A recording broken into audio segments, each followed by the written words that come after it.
여기서 뵈니까 새롭네요. 사실 영등포는 과거에 서울에서 정말 큰 면적을 차지하고 있었죠. 지금도 그렇지만 결국 영등포가 제대로 발전하는 것은 서울 시민의 삶이 전반적으로 좋아지는 것을 의미합니다. 다만 우리가 할 수 있는 것들을 하나하나씩 우선순위를 정해서 해야 되겠죠. 우리가 지금 여기 영등포에 해야 될 건 뭐죠? 이 영등포 지하를 철도를 지하화했을 때 이게 전부 서울 시민이 정말 우리가 활용할 수 있는 산업 그리고 경제 그리고 도심 철도 영등포가요 서울의 3대 도심입니다. 종로구가 1대 도심, 강남구가 2대 도심. 2015년도에 영등포가 3대 도심이 됐습니다. 거기에 걸맞는 선안건의 중심이 될 것 같습니다. 여러분 이곳이 지하화된 장면을 한번 상상해 봐 주십시오. 이게 서울의 중심이잖아요. 서울이 그만큼 넓어지고 이곳에 공원이 들어서고 이곳에 주택이 들어서고 이곳에 공장이 들어선다고 생각해 보십시오. 저희는 영등포역 이 구간의 지하화가 서울의 발전 그리고 영등포의 발전을 갑을 망라해서 주도할 것이라고 생각합니다. 게다가 지금 이 역 때문에 이 양쪽이 완전히 분할되어 있죠. 네, 분할되어 있습니다. 그럼 서로 남북이. 생활권도 다르고 각각의 필요한 어떤 상권도 다르게 유지될 수밖에 없습니다. 이 둘의 상권이 합쳐지게 될 것이고 주거권이 합쳐지게 될 것이고 결국 생활권이 합쳐지게 될 겁니다. 저희가 그 공약을 해내겠습니다. 영등포를 가장 잘 아는 김영주와 박용찬 그리고 영등포를 정말 발전시키고 싶은 한동훈이 바로 이곳에서 첫삽을 영등포에 첫삽을 네. 뜨려 합니다. 이곳이 게다가 단순하게 어떤 영등포 한 구간의 문제가 아니라 인천까지 이어지는 아주 큰 길이잖아요. 경부선을 중심으로 다 하고 있습니다. 경인선까지. 가장 오래된 곳이죠. 네, 그렇습니다. 가장 오래됐기 때문에 가장 필요한 곳이기도 하죠. 네, 그렇습니다.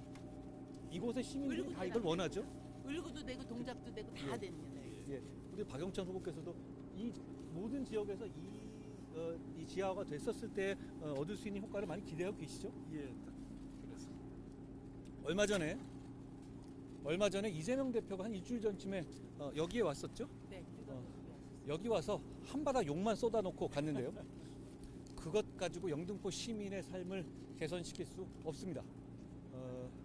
저희는 여기서 영등포 시민의 삶을 실질적으로 개선시킬 약속을 하고 그걸 반드시 실천하겠다는 말씀을 드립니다. 그걸 보증하기 위해서 제가 보증하는 김영주와 박용찬을 보증하기 위해서 제가 여러분 좀 특이한 자리지만 옥상 위에서 영등포역과 영등포의 시민들의 삶의 터전인 이곳을 보는 자리에 왔습니다. 고맙습니다.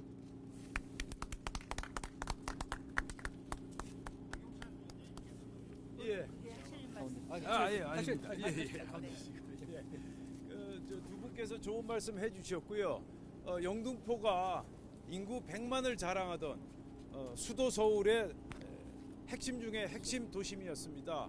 그러한 영등포가 지금 총체적인 낙후성에 직면해 있다. 따라서 한동훈 위원장님 그리고 김영주 의원과 함께 영등포를 다시 부흥시키는데 재건시키는데 다 함께 최선의 노력, 혼신의 노력을 다하겠습니다. 감사합니다. 고맙습니다. 저기 영등포의 남북으로 가로막은 이 고가거든요. 우리가 이게 네. 낮게 기어서 온 것이 이 고가 때문에 이런 것이죠? 이 역을 통과하기 위해서 그러네요. 육변을. 그래서 이게 지하화되면서 이것도 철거를 하면서 모든 게 다 달라질 것입니다. 그동안에 영등포 이 역 구간의 지하화를 얘기한 정치 세력은 많이 있지 않았습니까? 그냥 공약으로만 했는데 법이랑 이렇게 실천해 그렇죠. 옮기는 건 처음이죠. 그렇지만 중요한 것은 이걸 실천해서 하는 게 문제인데요. 저희는 할 능력과 의지가 분명히 있다는 점을 말씀드립니다. 그러면 공약 발표는 이 정도로 하고요. 혹시 기자분들 질의응답을 하고 그냥 궁금하신 거 있으신가요? 예. 없으시면 이동하도록 하겠습니다. 안녕하세요. 어디죠? 안녕하세요.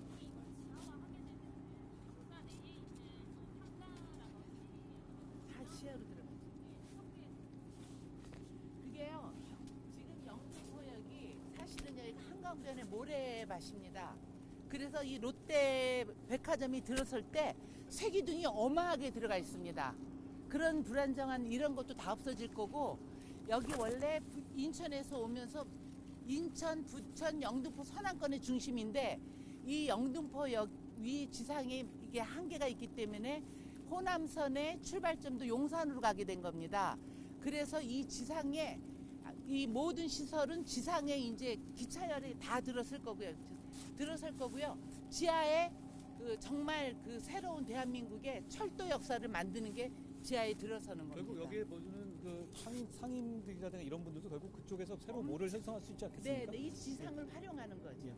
쇼핑센터, 공원, 학교 여러 가지가 다 들어서는 거죠. 새롭게 짓는 건물이나 역사들이 서울에 짓는 것들을 보시면 그게 새로 단순하게 어떤 그 역으로서의 역할뿐 아니라 랜드마크의 역할을 하게 짓지 않습니까? 당연히 이것도 그렇게 추진될 것으로 기대합니다. 이 롯데백화점도요 국가 소유입니다.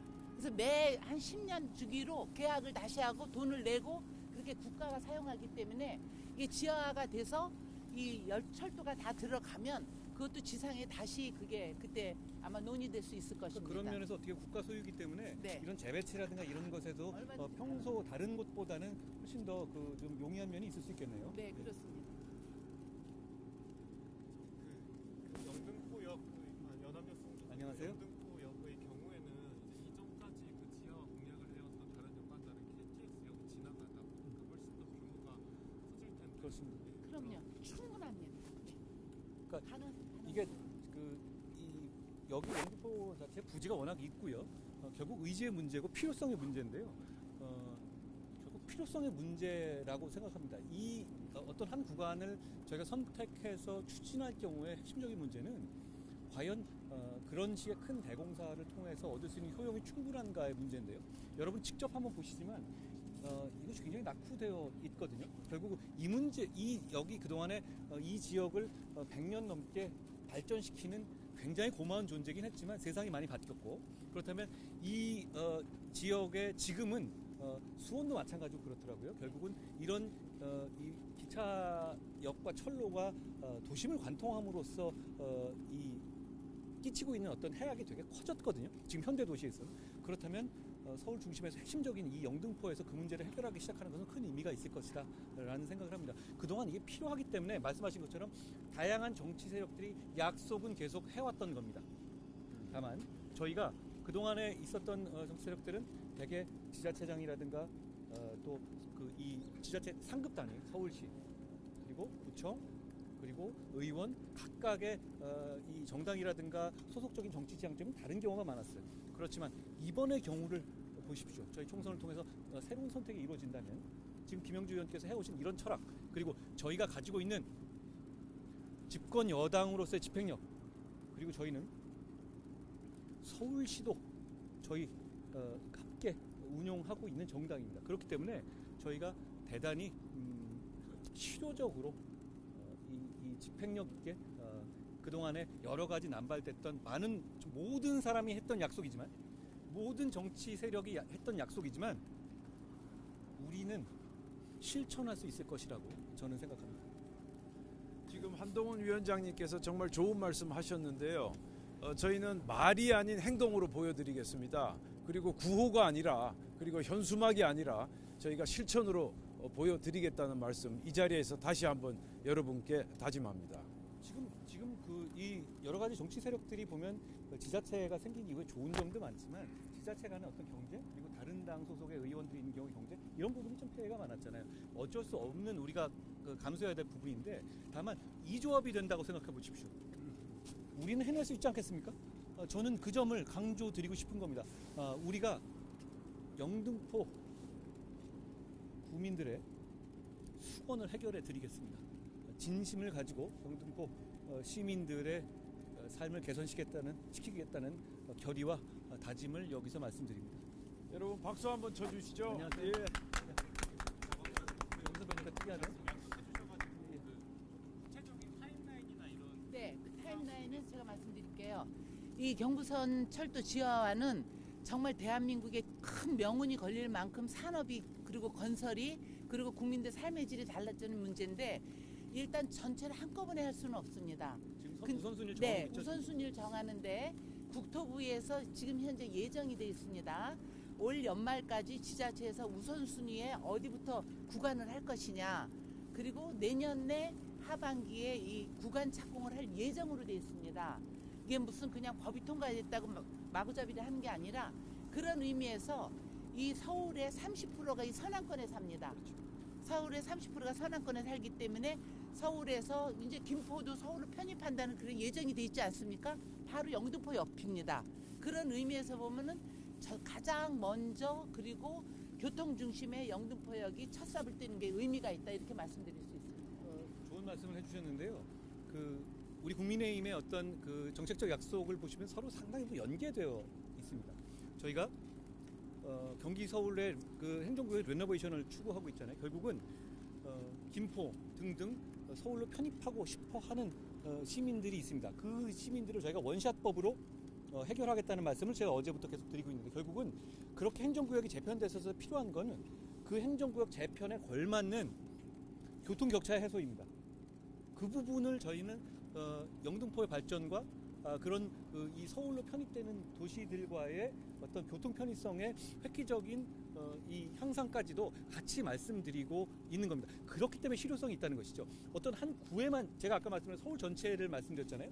그리고 서울이 넓어지게 되고, 그러면 그 과정에서 있을 수 있는 이 혜택, 여기서 출발될 수 있는 그 혜택들을 입을 수 있는 그런 시민들이 많아지면 많아질수록 사실 정책적 실효성, 정책적 집행의 어떤 그 추진력이 커지는 것이거든요. 영등포, 박용찬의 지역구, 김영주의 지역구만이 아닌 겁니다. 제가 어제 갔다 온 고양이나 김포 등등도 결국은 그분들이 기대하시는 건 뭐냐면 이름을 바꾼다. 이름만 바꾼 게 문제가 아닙니다. 그걸로 인해서 서울이 가지고 있는 어떤 편의, 서울이 가지고 있는 이 혜택들의 실체를 공유하고 싶어하는 것이거든요.